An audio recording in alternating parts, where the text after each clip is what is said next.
what I was classed as, the category I was put into, morbidly obese, which just sounds horrible. Getting out of bed in the morning was a sight. Like, I would have to roll over onto my tummy, slide my feet off onto the floor, push myself up and shuffle. I got to a point where I knew that the time bomb was ticking. Eventually, those health things were going to catch up with me. Welcome to Your Second Act, the podcast that proves that life doesn't have to end at 40, 50, or even 60, because when it comes to living your best life, age is just a number. Woohoo! It's my 1-year anniversary of launching this podcast, and I just wanted to share my excitement with you guys, my loyal listeners. I want to thank you so much for turning up week after week to support my show and to listen to these inspiring people who come on selflessly and want to share their stories with me, with all of us. And the wonderful community that I'm forming, I absolutely love it. I seriously pinch myself all the time. And to think that 1 year ago, it took me so much to press that publish button. You don't understand how many things went through my head. For example, will people listen? Will I even get one follower? Will they think it's boring? Will they laugh at me? Will I actually make it to the end of season 1? There were so many fears running through my mind. But you know what? Fast forward 12 months and here I am. I'm welcoming you all to my 37th episode. I can't believe it. I've been incredibly blessed, as I said, to have so many wonderful people who come on to share their stories. It's so rewarding for me personally, and trust me, it hasn't been without its hard work. But I really believe that when you love what you do, it doesn't feel like hard work. And it's the first time in my life that I've actually felt that, because in every other job that I've done, and I don't really look at this as a job, but when you have to work hard, it seems to be such an ordeal. But making this podcast is a passion for me, and it does take a lot of my time. And I've got to balance a lot of things in my life in order to be able to put out a weekly show. But I truly, truly love what I do. So for me, it's not hard work. It's a pure labor of love. So again, thank you so much for supporting me. As I always say every week, just if you could give me a 5-star rating and a review, I would love it, because it really does help get the podcast out there. Now, this week's episode is with a lady called Leeanne, whose remarkable journey of transformation is so inspiring. From shedding 58 kilos, yes, 5'8", she pretty much shed a person, to embracing a new career as a midlife model. Her story is a true testament to self-belief and the power of consistently working towards your goals. Leeanne proves that when you put your mind to something, you believe in yourself, and it truly is possible. It's possible to really work through all your fears and self-doubt. So let's just get into the episode, because I absolutely love speaking to her, and amazing what she has achieved. So let's welcome Leeanne to her second act. Welcome, Leeanne, to the podcast. Good morning, Michelle. Hi, Leeanne, and where we're going to delve into your incredible journey of transformation and empowerment, from embarking on a massive weight loss journey at the age of 48 to now being 55 and thriving. Your story is one of inspiration and resilience, and we'll explore exactly how you got to shed 58 kilos, which I cannot believe, and also embrace a new career as a midlife model. And it just proves that it is never, ever too late to chase your dreams. So let's get into your story, and welcome. Thank you. So can you share the story behind the decision to start your weight loss journey? Like, what led you to that? Oh, gosh. Well, I'll have to put it into a nutshell, won't I? Because it's a lifetime journey. Well, I guess being on the yo-yo diet merry-go-round my whole life, you know, gaining, losing. I could definitely say it's probably hundreds of kilos by the time you add up what I gained, what I lost, what I gained, what I lost over a lifetime. So I guess I just got to the point where it's like, I want to get off this merry-go-round. I've been on it my whole life.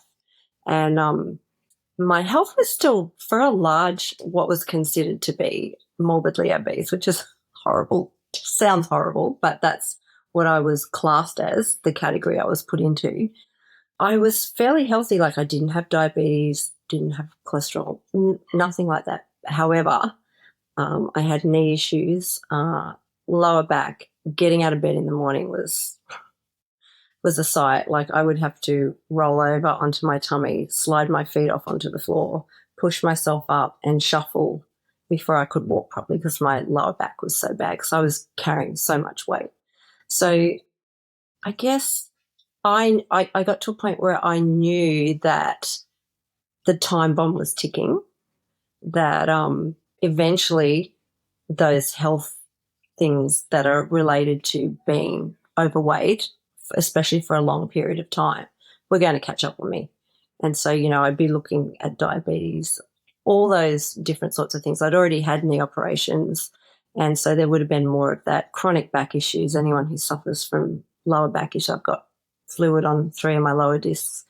It's not fun, and that wasn't going to get any better.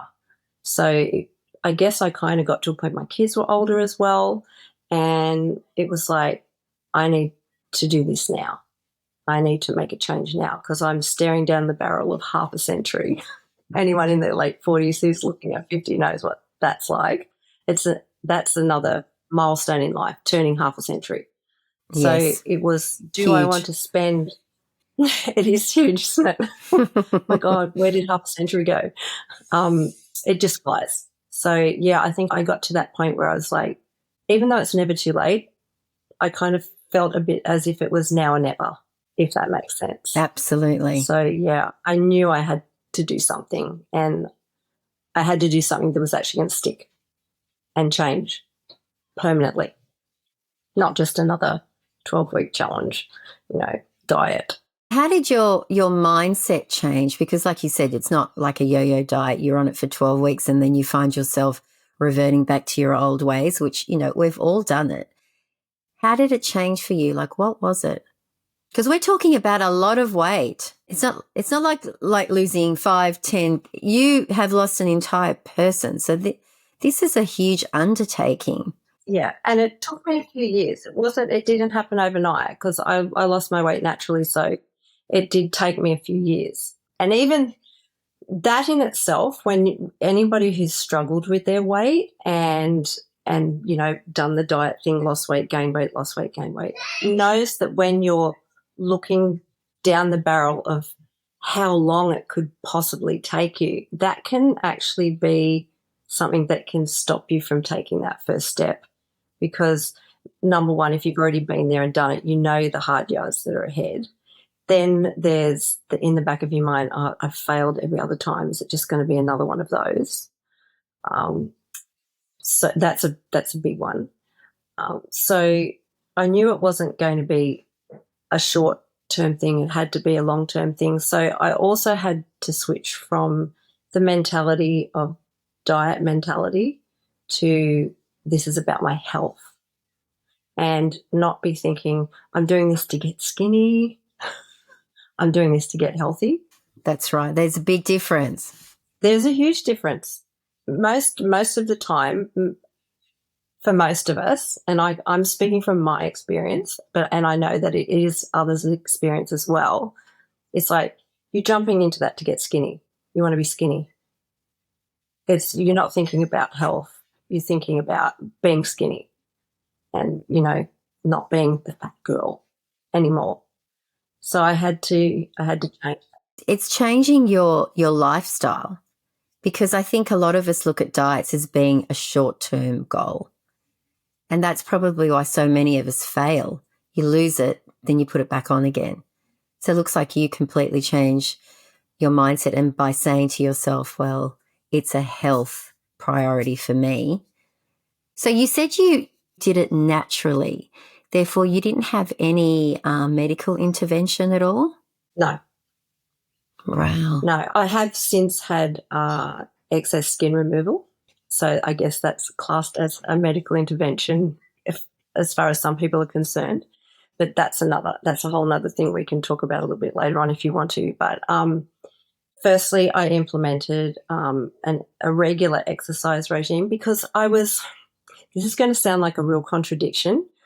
I was lazy, but I wasn't lazy. I was a mum. I'd been a mum of 4 girls. I had 4 girls in just under 5.5 years. So I'd spent my whole 20s, 30s, 40s focusing on them, looking after everyone else and putting everyone else's, needs first, never prioritized myself. And that was my own fault. And I think today's generation are a lot better at not doing that. They're a lot better at prioritizing themselves. Whereas in our generation, it was like, you just didn't do that. You weren't number one. Everyone else was to be looked after. So I had to start prioritizing me and putting me first, which was really hard, really, really hard. But I had to do it. So I implemented a regular exercise regime. So I started walking because I was too big to do much else. It was hard. So I had a really good friend that really encouraged me, and we would go walking together, and that got me moving. And then I got brave enough to join a gym. That was huge, joining a gym. So I actually started out, I was in my 40s. I started out doing 3 mornings a week. I was doing a over 50s class. So I was with a lot of the older people who were way fitter than me. Yeah, but then there's something about that that's comfortable, isn't it? I go to a gym with people who are older than me and I love it. Yeah, but they were wonderful. They were so encouraging, and they were with me for quite those first probably year and a half. I really got into, I was doing those classes regularly every week, no fail. They were mostly a little bit of weights and stuff, but mostly cardio based. So I kind of got on the cardio treadmill of doing mostly cardio, which it did help me lose the weight, but I got quite gaunt and old looking because it was really taxing on my body. I got some injuries and stuff from overdoing it. That's another thing. You find that when you jump into something like this, you jump in boots and all, and you just go hell for leather. It's just like, I'm going to do this, I'm going to do that. And it takes a little bit of time to balance out what is actually balance. So, because it's got to be something that you can maintain. Did it become an obsession for you? Yeah, that word got tossed around quite a bit at me. Because if you're getting results, you think, well, this is working, isn't it?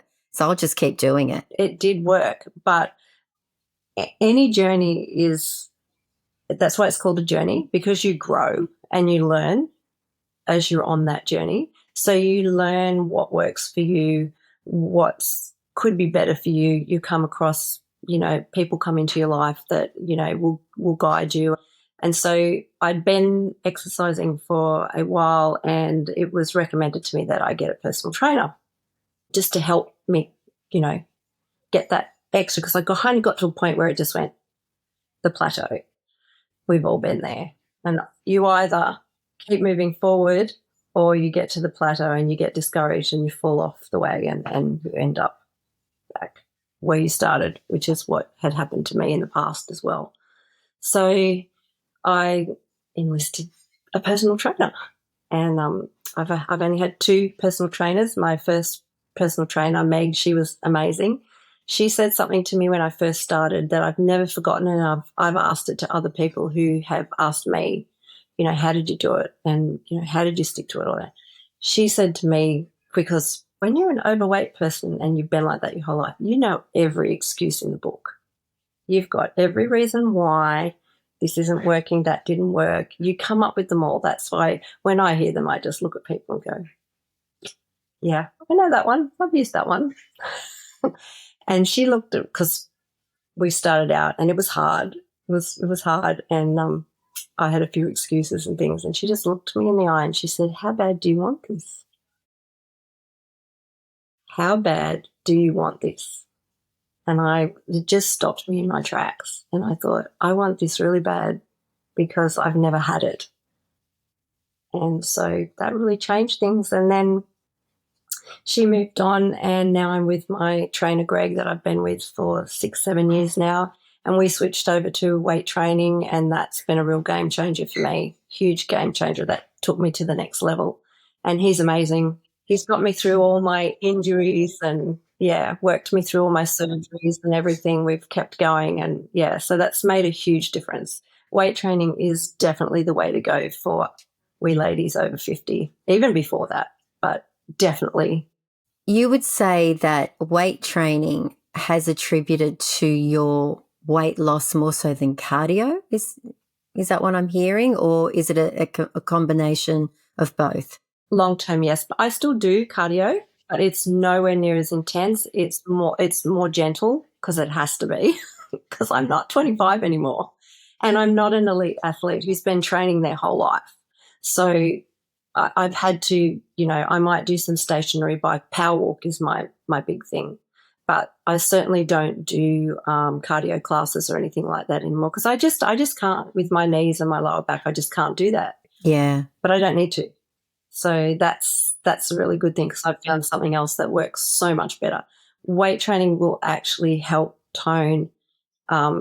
It's great for your bones, especially as we're aging. Mobility, strength, and balance, all of those things. And plus, also too, when you do a weight session, you get a good metabolic burn for the next 24 hours, as opposed to when you're doing cardio, it's there and then. yes. I was surprised when I heard about that. My trainer, yeah, he told me that. He said, you're burning for a lot longer than if you were to go for a run, which I couldn't understand. But now that I know more about weight training and how it's so beneficial for your body, yeah, definitely. And that's why I always try and push that with my friends.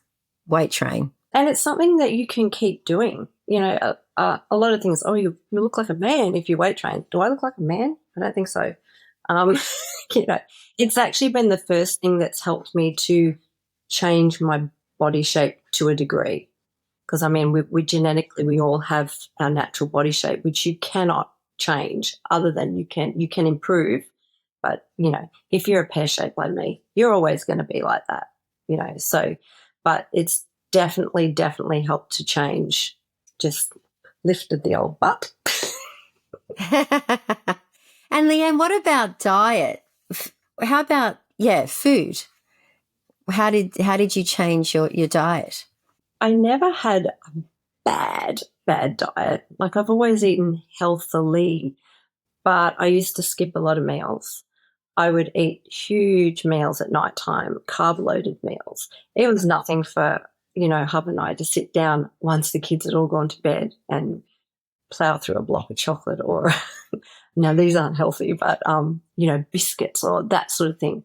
And the thing is too, once you get to a larger size, if you're not really active, it doesn't take a lot to stay there to maintain that larger weight because you're not burning anything. You might be active as a mum. It's not the same as exercise. And a lot of people get this confused, which, I used to think I hardly ever sit down. I'm constantly on the go, yet I'm like, the size of a house. But it's not the same as actually getting your heart rate up and getting into that fat burning zone and doing regular exercise.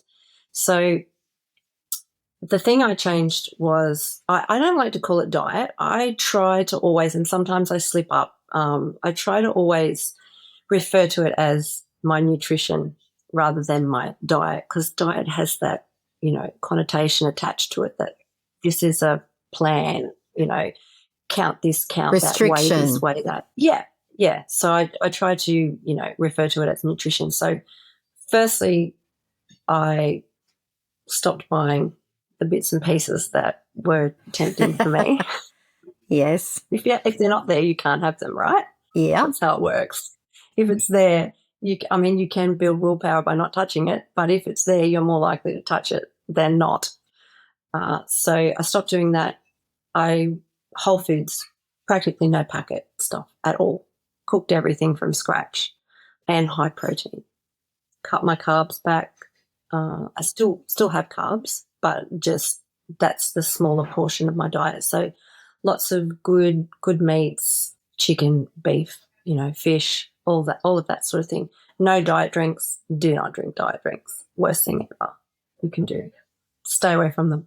If I felt like a soft drink, I would just have mineral water with a squeeze and slice of lime. That was because I do like fizzy. Not that I used to drink diet Coke, lots of it, but I haven't touched that for years now. So what would you say about all the packaged stuff? I see it in the supermarket all the time, like the Atkins bars and Weight Watchers stuff. I mean, what do you think about all of that? You don't need it. You really don't need it. The less ingredients that are on a packet, the better. If you don't have to buy it in a packet, don't.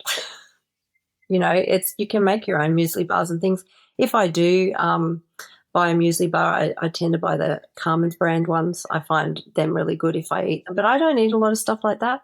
So, I just eat a natural organic yogurt. I do eat cheese, love feta cheese, can't have a salad without my feta cheese. Yeah, and that's fine. Yeah. In the beginning, definitely. When you start out and you've got a large amount of weight to lose, you definitely need to be more focused on portions, what's going in, what you're eating, because you've got to drop that weight. So you have to be in a deficit and be moving. But once I got towards the end of the massive weight drop, I certainly eased off a lot. I would have a little splurges every now and again, because that's not going to kill you. That's not going to hurt you at all. You just don't do it every day. So I did that. And even now, I know now what I can and can't do, what affects me, because that's another thing. As you're on your journey, you work out the things that are going to put on some weight, the things that you can do, how often that you can do them, before it starts affecting you. So now, we go on holidays and you just let yourself go. I know when to go, righto. Now I need to pull the reins back in and, get a little bit more focused on what I'm doing. Because life's about enjoying it. You can't deprive yourself of the chocolate and the glass of wine. No, you can't. And this is the thing. It's got to, we talked about that a little bit earlier. It's got to be a lifestyle change. It's got to be something you can maintain for the rest of your life. Not a 12-week diet where you're flogging yourself and starving yourself. Gosh, I've starved myself heaps of times in the past. As soon as you stop doing that. I was speaking to another lady on another episode, and she embarked on, when she turned 50, she embarked on 50 new things that she wanted to challenge herself with in that year. That's awesome. I know, it was, and she got to 200. It's insane. But I said to her, what we do is when we set ourselves a challenge, and that can be weight loss, we look at the biggest challenge. It's like, oh my gosh, I'm going to have to strip everything. I'm going to have to do this and make it hard. And she said, no, you start small. She said, because the minute you start looking at the big picture, you'll get so turned off and scared you won't do it. Yeah.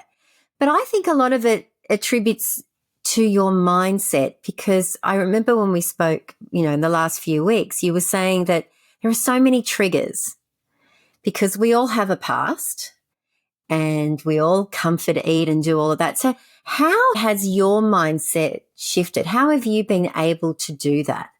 Honestly, this is probably the hardest thing in this journey, is to really change that mindset and to, number one, identify your triggers. Number two, you have to work through those triggers. So you actually have to allow yourself to feel them and to go through them, because if you don't do that, you won't work out ways to actually cope with them and deal with them in a healthy way rather than the unhealthy way that you used to. My sport of choice when I was young was dancing, and I do not have the physique of a dancer. So for as long as I can remember, from pre-10 to my mid-teens, I was dieting, and I actually ended up with an eating disorder. So I had an eating disorder right up until I fell pregnant with my first baby.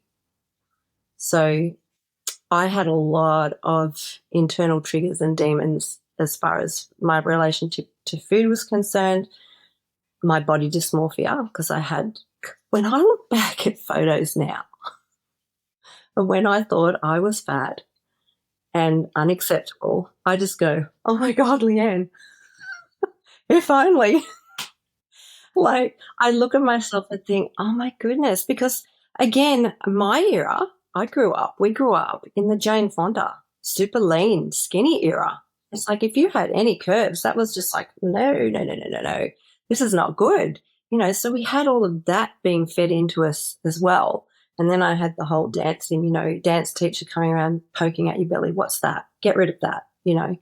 Being the pin-up girl at, I think I was 10 or 11, for a diet supplement that we used, and I'd lost the most weight on it. Like, I mean, that messes with your head. So, I had all of those things too. I haven't, basically, I guess having children probably really helped me with my eating disorder, because it was just like, I can't do that anymore. I had bulimia. So I was like, I can't do this. And it didn't keep me skinny anyway. So you're going through all of that effort for nothing. Yeah, and there's a whole heap of shame attached to that as well, that you go through. For women or people who haven't struggled with food issues, body dysmorphia, or, chronic weight gain or being obese, they find it hard to believe. It's like, well, just stop eating so much, well, just don't do it. Well, why would you go and eat then and then make yourself feel worse? They don't understand. And you often don't understand it yourself either. It's just like, why am I doing this? Because I just feel so bad afterwards. But it's like it's a cycle, and it's a mindset, and there's, it's an addiction in a way. So to deal with my triggers, like I said, you have to feel them. And I had to just start telling myself I'm worth the effort. I'm not those negative things that, I soaked in when I was younger. That is not what defines me. And it's the hardest thing to do. I don't think there's any one thing that I could say to someone else that would fix it for them on how to deal with their own triggers.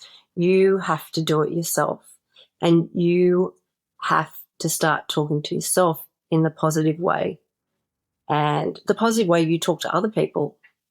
Like, how about treating yourself and talking to yourself the same way you would encourage or uplift someone else? Because often we do that, but then we don't do the same for ourselves. So I did learn, when my little triggers would come up, the old thoughts would drop back in, and I would just be like, well, stop, just stop. Because my go-to would have been go to the fridge, open the cupboard, eat something, make myself feel better. Because it's a momentary satisfaction and a momentary feel good, but then straight after you feel way worse than you did beforehand. So I just kept reminding myself of that. I'm not going to feel good after this. Look how far you've come. Look how far you've come. Don't allow yourself to get dragged back into that hole. And look, sometimes we do have little, backward steps. And the trick then is not to beat yourself up, just to understand that the next time that trigger comes up, you'll be that much stronger again to resist taking the negative path and dealing with it. So the backward steps get less and less as you get stronger and stronger. No, I completely understand, because it's not like you're just, okay, I'm going to lose this weight, I'm going to change my lifestyle and my diet, but it's your mindset, because at the end of the day, that's what's going to lead you to do things or not do them. That's what gets you started, it's what gets you through, and it's what will maintain it in the end. Because if you don't change that, if you don't change what's on the inside, the outside will always end up displaying what's on the inside. Because chronic obesity, like being obese, is generally, unless you have a specific medical condition, it's generally an outward show of what's happening on your inside. So you really need to deal with what's on the inside, because once you do that, then you'll be able to be on the outside, how you feel on the inside. So when Leeanne looks in the mirror now and you've transformed in the last few years, what do you say to yourself? I still sometimes when I look in the mirror, I go, oh, gosh, is that me? It's like, oh, where's the rest of me? Yeah, now when I look in the mirror, I can look in the mirror and go, I did that. You know, I've still got my curves. You know, I've come to the point where I embrace my curves. So yeah, I look in the mirror and I see myself getting older. That's a whole other thing we deal with, isn't it? You think, oh my gosh, who's that person? Yeah. Yeah, I look in the mirror and I'm happy. I'm happy because I'm happy on the inside.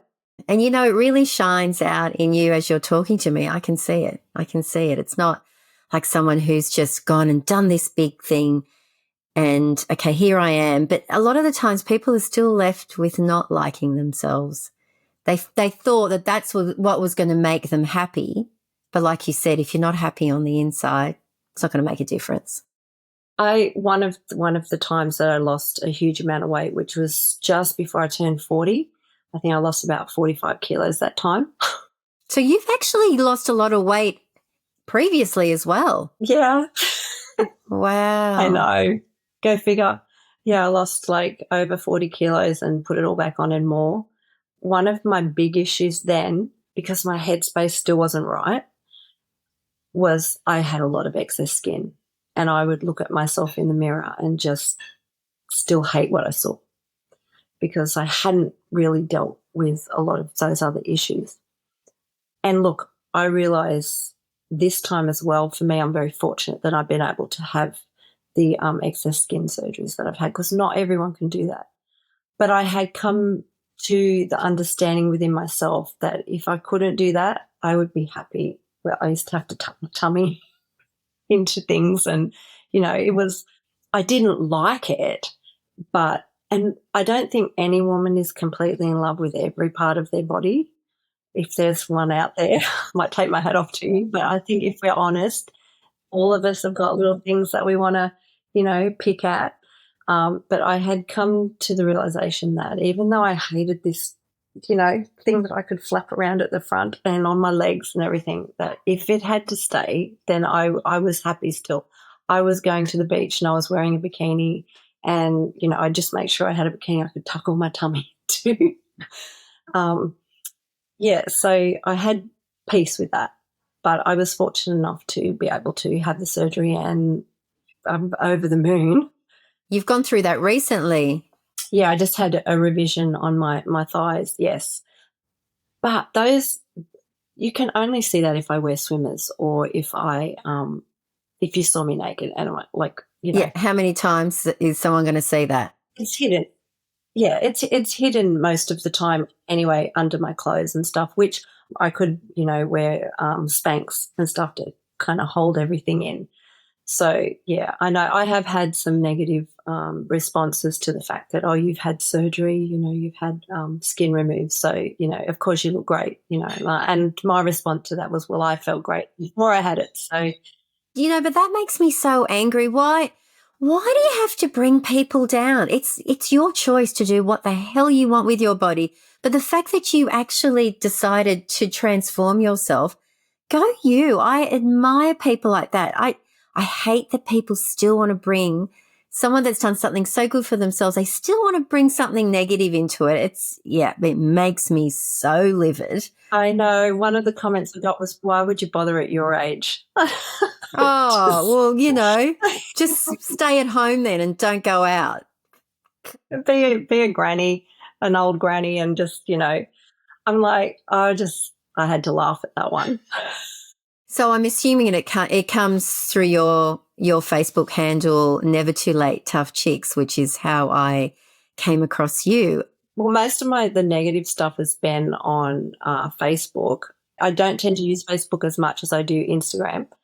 And look, that's the downside of social media. If you're going to put yourself out there, you're going to get that sort of thing. You have to be prepared for that. And I'm kind of wear my heart on my sleeve kind of girl. So when things like that first happen, I'm just like, like, I do take it on straight away, but I've also now I'm like, no, I'm not going to take that on. I did have last year, I somehow managed to pick up a hater on my Instagram account who was reporting me every couple of days. So when you say reporting you, what do you mean? Reporting me for every time I posted one of my surgery updates or anything to do with bikini or anything like that, I'd get reported for sexual content. Really? Really? Yeah. Gosh. It was always 3 posts at a time, and it was every few days, or whoever it was knew how the system worked, because it takes a while for you to appeal, and then they always found in my favour. But your account gets restricted while that's happening. So I spent more time in IG jail than I did out of it. So that's insane, because I've been following you for a little while. It's so inspiring, and you're very open about a lot, and just, yeah, absolutely. Like, why people do that? It's about them. It's their own crap. That's why they say it. But it still affects you. I get it. You still think, oh, then yeah, maybe there is something wrong with me, or maybe I shouldn't. Yeah, at first it was really, I did actually kind of get myself into a little bit of a funk, because it was just so constant. And I was just like, who hates me this much to do this? And you can never find out. But in the end, now I'm just like, oh, here we go again.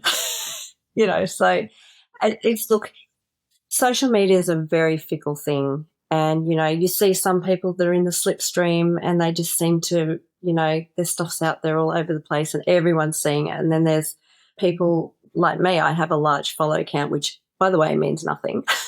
But you're inspiring a lot of people, so that says something. Well, that's why I'm there. And, sometimes you do question the amount of time and effort you put into it, but hopefully if I can help someone, that's why I started doing it in the first place.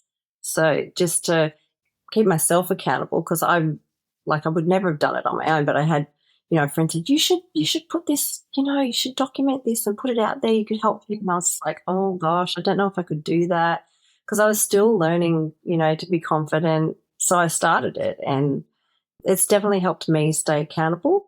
And, I've connected with some amazing people, and, I've been inspired by being on here as well, by other women and other accounts that are doing amazing things. So, it's definitely had its benefits as well. And it certainly has a place. You just have to keep perspective on it. And sometimes it's a little hard, but I think keep going with it, because people need to see this. People need to see that there is hope, that you can do it. And sometimes we need to have an example to follow, because it's bloody hard to do it by yourself. So, you're forming a community, which is amazing. It's not for the faint-hearted. It is not for the faint-hearted. It is, I'm not going to sugarcoat it at all. Each to their own about how you lose your weight, because, there's a lot of different ways to lose your weight, but it doesn't matter which path you choose. It is hard. It's hard going. And it's not just hard going physically. Actually, the physical part is probably the easy part. It's the mental part that's the hard one, because that's the one that you have to constantly keep working on, because that's where your little old demons will drop in that cause the physical thing. So you've got to keep dealing with it. Sometimes it's a daily choice. They like to pop up, don't they? Yeah, they like to pop up and tell you things, and you go, no, stay away. It's just my insecurity. But what I do love about your journey is now you're a midlife model. How did that actually happen? It's very, very new. It was one of those things that was a bit like, if you never have a go, you'll never know. So it was like I started out, I was contacted by one of our local boutiques and asked me if I would like to be an ambassador, Privy Fashion, here in Newcastle. And I thought, oh, that sounds like fun. So I did that. I would post stuff about their clothes that I was wearing. And then they asked me if I would like to go and be part of one of their shoots for their socials and their website. And I was like, oh my gosh, okay, yes, I'll do that because I was their only more mature, I guess, ambassador that they had. And so I thought, yeah, I'll give that a go. So I was a nervous mess the first time I went. It was like on the inside I was dying, on the outside I was faking it till I make it.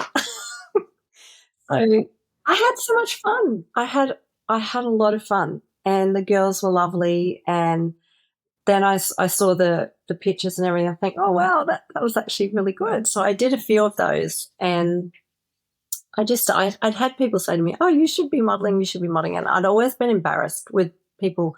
I've always found it extremely hard to accept and take on compliments. I would always generally answer a compliment with a, you know, some little thing to take away from that compliment. And, I've learnt now to say thank you. I appreciate that, and to accept the compliments. So, I'd had people saying to me, "Oh, you should do some modeling." And at first I was like, "Don't be, you know, you've got to be tall, really tall and skinny to be a model." And not so these days. And, the whole mature age thing is really starting to blossom and be put out there and in plain sight rather than pushed away, which is awesome. It's great. The pro age movement is wonderful. So was following a lovely lady on Instagram, and we would chat sometimes. And she was a model, and I said to her, "Do you think I should give this a go?" And she said, "Yes, do it." And Nicole was her name. She gave me a whole heap of tips, and so I just thought, you know what, I'm going to give this a go. So I just applied, and yeah. So look, I may get work, I may not. It's not an easy industry, so, and very picky and choosy, and so. But I've got a portfolio out there. It's online. I'm with Silver Fox Management, and I may get work, I may not. But at least I've had a go.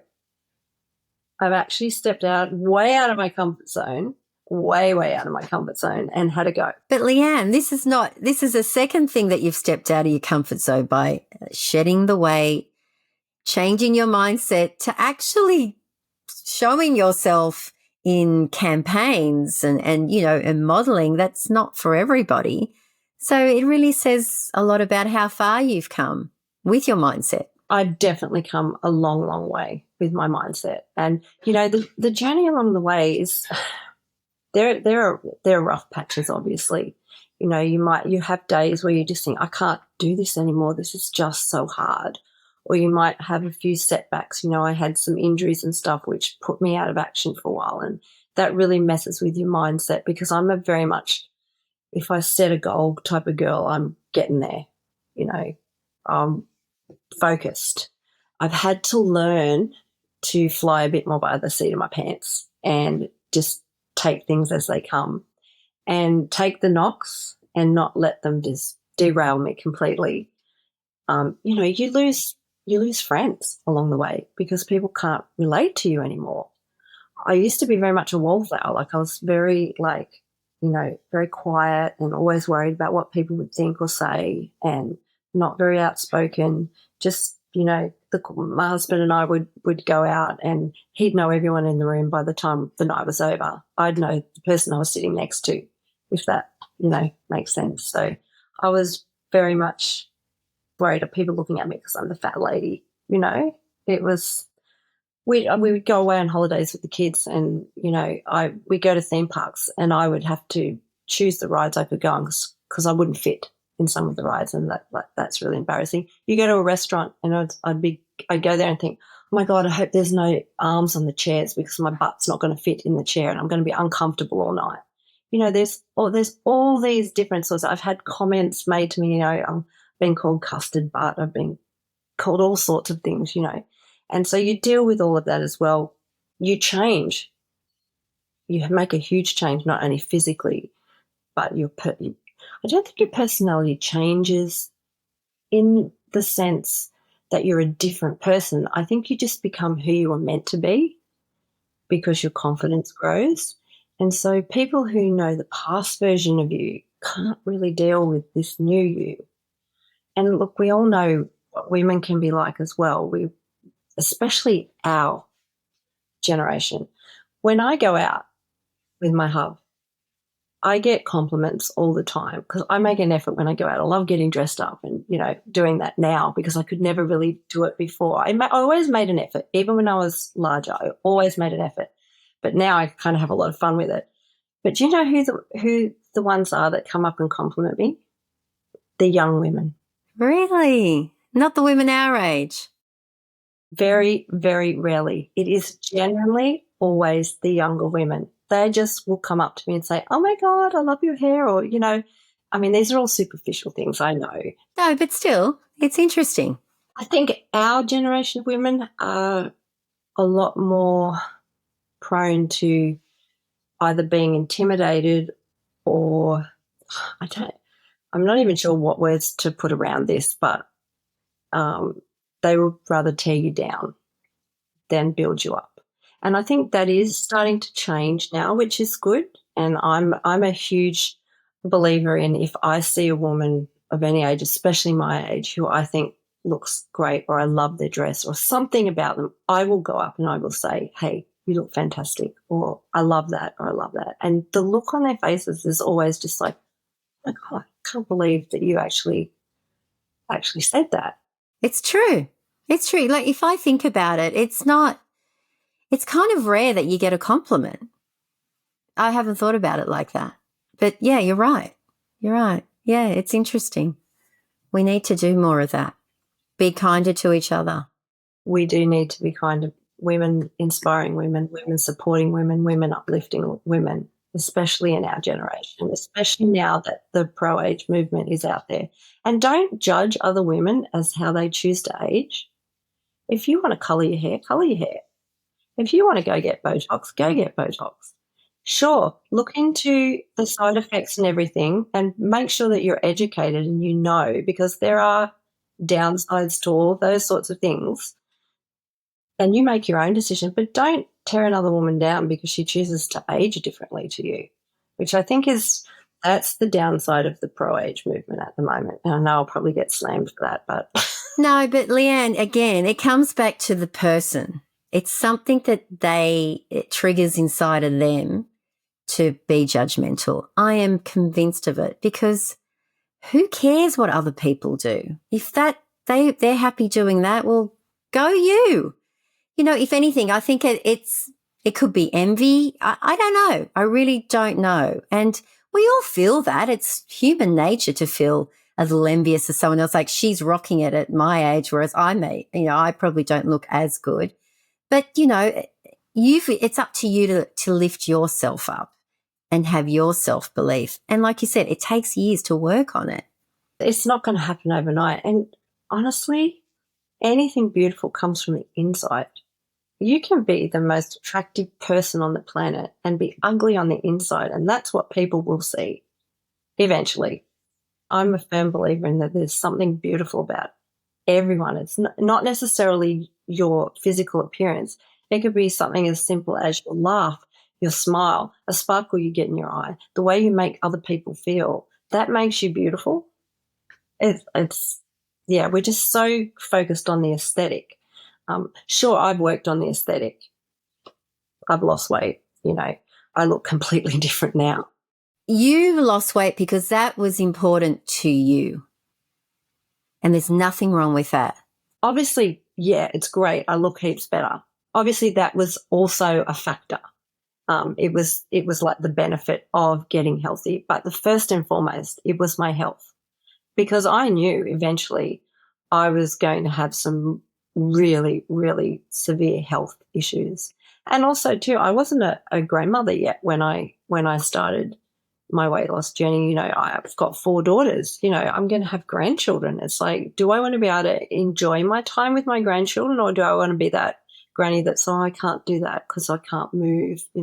I know women my age that I actually get shocked when I meet them and find out we're the same age because the health issues and stuff. And look, not all the time, but probably 90% of the time, it's completely due to lifestyle choice and things you've chosen to do or not to do. It's just how it is. It might be uncomfortable, and that might be the uncomfortable truth for people, and it might be offensive to people because it's the truth. It just is. I mean, I know I used all the excuses. I was overweight because I didn't exercise, I didn't eat the right things, and I didn't take care of myself. That's the simple truth, and that's how it is for 90% of people, and it's hard to swallow that, and a lot of people don't like hearing it. I didn't used to like hearing it.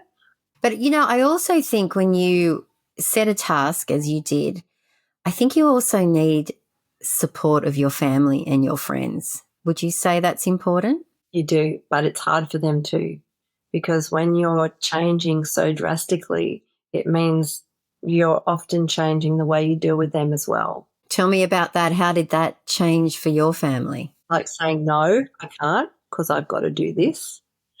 That's when it's not something they're used to hearing. I was saying before, the word obsessed got thrown around a bit. So yeah, we did go through rough patches in that respect, because I knew what I had to do to get where I needed to go, and that actually meant making some sacrifices. It's like, no, this is what I do this time of the day. No, I'm not going to partake in that or whatever. Boundaries. Boundaries, yeah. And look, they're all really proud of me, and my daughters, just look at me and go, "Wow, Mum." One of my daughters made a funny comment, Mum. She said, "Mum, it's just really weird when you're hotter than all four of your daughters put together." Now that's the biggest compliment from probably 20-something-year-olds. Wow. That's incredible. It was funny. We were joking around, and yeah, it was funny. So my only regret is that I didn't do it earlier, so that I could be a better example to them when they were younger and I was younger, because whilst I was very much aware of not, you'd have to ask them this, but I think I was pretty good at not talking about myself being fat and blah, blah, blah in front of them. You don't have to say anything. Of course not. Yeah. It's all over you. So, but you know what? Who cares that you didn't do it then? You weren't ready to do it then, but you've done it now, and that's all that counts. And what an inspiration. That was one of my trigger things that I had to work through, was the fact that I had guilt about that. And then another thing I had to work through, one of my original goals of losing weight was I wanted to snow ski again, which I hadn't done for 27 years because I was just too big. And so I finally did that again. And I had a moment when we were on the lift, and I just had a meltdown. I was so mad at myself. I just got this, just so sad and mad at myself that I had allowed myself to get in a situation where I had missed out on this for 27 years. That was my big moment. And then forgiving myself for that. And then I had to thank the old me and be proud of her, because she was the one that made the decision to actually take those first steps and start doing what I did. She got me here. So I have to be thankful for her. Absolutely. And she will pop up occasionally and tell you different things. But like, I remember a therapist once said to me, young Michelle will do that throughout your life. And all you have to do is tell that young child that she's okay. You've got this. You can look after her. It's fine. And sometimes, it can happen on the daily to me. And I try and do that. Sometimes it doesn't work because I'm too hard on myself. But then when I do, I go, yeah, you know what? It's okay. It's not as bad or as hard as I think it is. And it's being kind to yourself, because life can be bloody hard. It really can. And as a woman, I think, and aging as well, it's tough. It's a whole nother game, isn't it? Yeah, this narrative constantly, and being on social media, you're seeing it all the time. And I always say, the minute I feel triggered by an account, I stop following, because that's not why I'm on it. I want people like yourself to uplift me and say, yep, you know what? I can keep doing it. I definitely try to keep it real, because there's so much. I went through the whole stage of when I first got on social media of comparison. I was like, oh my goodness, I'm not measuring up. I'm not measuring up. And, and now we learn that, there's all the body apps that you can use to, alter yourself. There's with filters, all of those sorts of things. And look, I don't have a problem if women want to use a filter. Go ahead. It's fine. Some of them are fun, for a bit of fun, and they're obvious. Like they're obvious. Well, I was going to say you can tell though. Yeah. It's the ones that try to perpetuate that they're not using those things, and they obviously are. But you can choose not to follow that or buy into it, or just to not let it affect you. But it was more, especially on my fitness journey, it was like, well, why can't I do that? Or like, I'm not there. And it's like, you know what? My journey is my journey. I can't compare myself to someone else, because we often tend to compare our now with someone else's. That particular now would have been way back here for them because they're over here. They've moved forward past that, but you're trying to compare yourself with them now, and it doesn't work. You just have to be you and do you. I was going to ask you this question. Hopefully it's not too personal, but when you look in the mirror, do you feel sexy? Do you think you look sexy now compared to the way you used to? Because I think at this age, I think it's important to still feel that, that, yeah, I've still got it, That is something I've had to learn. So, because I've never felt that. Never felt that at all. Well, I think you look really sexy in your post, so I'll just tell you that. Yeah, I guess I'm starting to embrace that more. Yeah, I'll look at a photo or something and go, yeah, that's, I think I do at times. Yeah, if I'm really, really honest, I can now probably say that. Yeah, I'll look at a photo and go, yeah, that's sexy. And there's nothing wrong with that at our age. Like just because we've got a 5 in front or a 6 or whatever in front of our age doesn't mean that we can't be sexy, because something I've really learned is sexy is an attitude. Yeah, I was going to say, it's not always how you look. It's got nothing to do with your looks or your even your weight or your body shape. Nothing. It's got nothing to do with any of that. It all comes from up here. You exude it. Yes, absolutely. Well, Leeanne, I have loved this conversation with you. It's just been so interesting. I admire Thank you. People like yourself who really, it's that self-belief that is so important, and it shines out of you. So I always like to end every episode with the same question. What's something you have now in your second act that you never thought you'd have in your first? Confidence and self-love. I never, ever thought I would ever be confident, and I never, ever thought that I could love myself. And that's what I have So now. important. Yeah. Yeah. Fantastic. And quite a big dose of I don't give a what anyone thinks anymore. Yeah. There's something about the turning the 50 that everyone says the same. I really don't care what other people think. We live out of intention rather than expectation, because we've learnt so many lessons. Yeah, it's true. And we'll keep learning them. Yeah, we just used to do everything because of what was expected. And I think we get to a point where we just go, no, I'm just going to do what I want to do. So it's more you do things intentionally. And you continue to do them because you're doing them in a good way.